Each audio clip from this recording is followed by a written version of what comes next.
ఈరోజు సిఐటియు పెద్దపల్లి జిల్లా కమిటీ సమావేశం స్థానిక శాంతినగర్లోని ఆఫీసులో జరిగింది. ఇందులో ప్రధానంగా జిల్లాలో కార్మిక వర్గం ఎదుర్కొంటున్నటువంటి సమస్యలను చర్చించడం జరిగింది.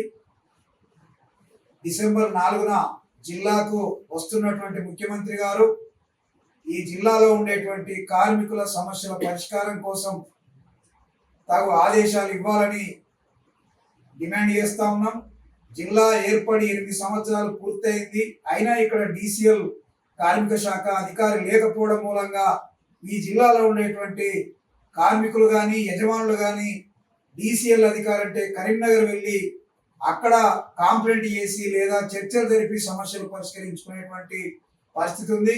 అందుకని ఈ అసౌకర్యాన్ని తొలగించడానికి పెద్దపల్లి జిల్లా కేంద్రంలో డిసిఎల్ అధికారిని వెంటనే నియమించాలని విజ్ఞప్తి చేస్తా ఉన్నాం.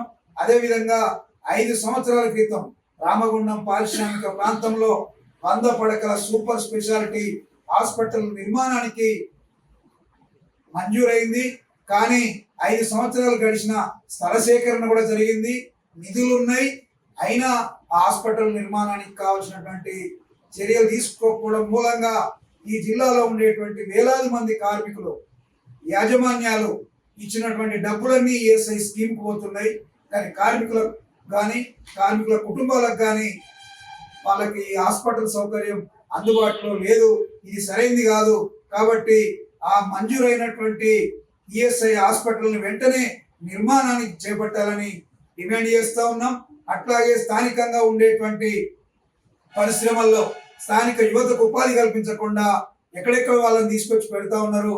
సిఐటిగా డిమాండ్ చేస్తున్నాం, ఈ జిల్లాలో ఉండేటువంటి స్థానిక యువతకు మాత్రమే ఆ స్థానిక పరిశ్రమల్లో ఉపాధి కల్పించాలని, దానికి కావలసినటువంటి చర్యల్ని ముఖ్యమంత్రి గారు యాజమాన్యాలకు ఆదేశించాలని విజ్ఞప్తి చేస్తా ఉన్నాం.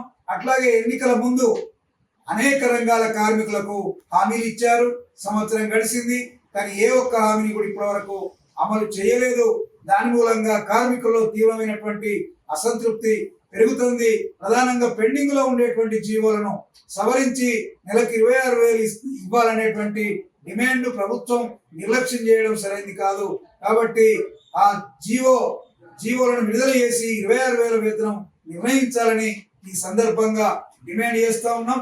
అట్లాగే సింగరేణి ఎంప్లాయీస్ కు, కాంట్రాక్ట్ కార్మికులకు, అట్లాగే మున్సిపల్, గ్రామ పంచాయతీ, ఎన్టీపీసీ ఇట్లా అనేక రంగాల్లో పనిచేస్తున్న కార్మికులకు కూడా ఎన్నికల్లో వాగ్దానం చేశారు.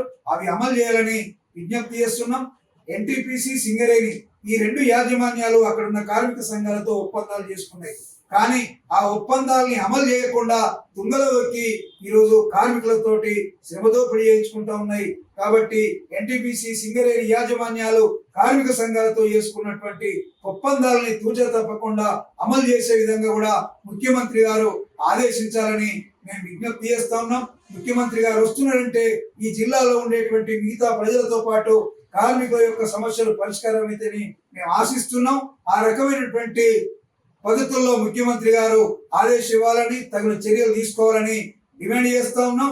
లేకపోతే ఈ సమస్యల ప్రాతిపదికన రాబోయే రోజుల్లో పెద్ద ఎత్తున సిఐటియు ఉద్యమిస్తుందని తెలియజేస్తా ఉన్నాం.